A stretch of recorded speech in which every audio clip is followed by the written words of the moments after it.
Hi అండి, hello అందరికీ నమస్కారం. నేను మీ మంచు. Welcome back to tasty home food.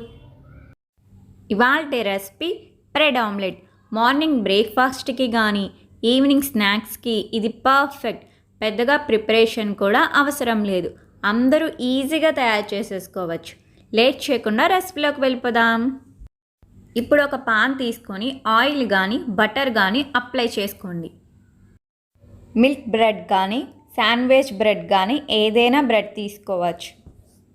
2 bread స్లైసెస్ని తీసుకొని 2 సైడ్స్ కూడా బాగా రోస్ట్ చేసుకోండి. బ్రెడ్ స్లైసెస్ 2 సైడ్స్ రోస్ట్ అయ్యాక ఒక ప్లేట్లోకి తీసుకొని పక్కన పెట్టుకోండి. ఇప్పుడు ఒక బౌల్లో 3 ఎగ్స్ని బ్రేక్ చేసి ఒక బౌల్లోని వేసుకోండి. కొంచెం సాల్ట్ని వేసుకొని ఎగ్స్ని బాగా బీట్ చేసుకోండి. ఇలా బీట్ చేసుకున్న తర్వాత చిన్న ముక్కలుగా కట్ చేసుకున్న 1 మీడియం సైజ్ ఉల్లిపాయలు, 1 మీడియం సైజ్ టమాటాలు చిన్న ముక్కలుగా కట్ చేసుకొని వేసుకోండి. 1 టేబుల్ స్పూన్ కొత్తిమీర, చిటికెడంత పసుపు, కొంచెం మిరియాల పొడి, 1/2 టీ స్పూన్ కారం. ఇవి అన్నీ వేసుకొని అన్నీ బాగా కలిసేలా బాగా బీట్ చేసుకోండి. ఇలా కలుపుకొని పక్కన పెట్టుకోండి. ఇప్పుడు ఒక నాన్ స్టిక్ పాన్లో బటర్ కానీ ఆయిల్ కానీ బాగా స్ప్రెడ్ చేసి అప్లై చేసుకోండి. ఇలా అప్లై చేసుకున్న తర్వాత ఒక గుంట గరిటెతో బీట్ చేసుకున్న ఎగ్ని పెనం మీద ఇలా స్ప్రెడ్ చేస్తూ వేసుకోండి. ఇప్పుడు ముందుగా రోస్ట్ చేసుకున్న బ్రెడ్ స్లైసెస్ని ఈ ఆమ్లెట్ మీద వేసుకోండి.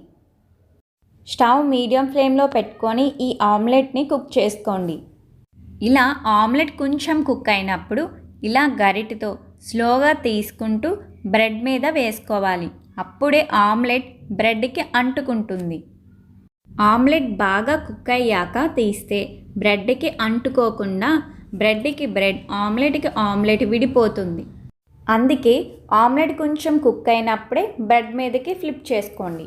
ఇలా ఫ్లిప్ చేసుకొని స్టవ్ మీడియం ఫ్లేమ్లో పెట్టుకొని 2 సైడ్స్ కూడా బ్రెడ్ ఆమ్లెట్ని కుక్ చేసుకోండి. బ్రెడ్ ఆమ్లెట్ ఇలా ఎర్రగా వేగిన తర్వాత ప్లేట్లోకి తీసుకొని పక్కన పెట్టుకోండి. అంతేనండి, బ్రెడ్ ఆమ్లెట్ రెడీ. ఈవినింగ్ స్నాక్స్లోనికి వేడి వేడిగా టమాటా కెచప్ వేసుకొని తింటే టేస్ట్ చాలా బాగుంటుందండి. అలాగే మార్నింగ్ బ్రేక్ఫాస్ట్లోకి కానీ చాలా త్వరగా అయిపోవాలంటే ఇలా ఒకసారి ఇంట్లో ట్రై చేసేయండి.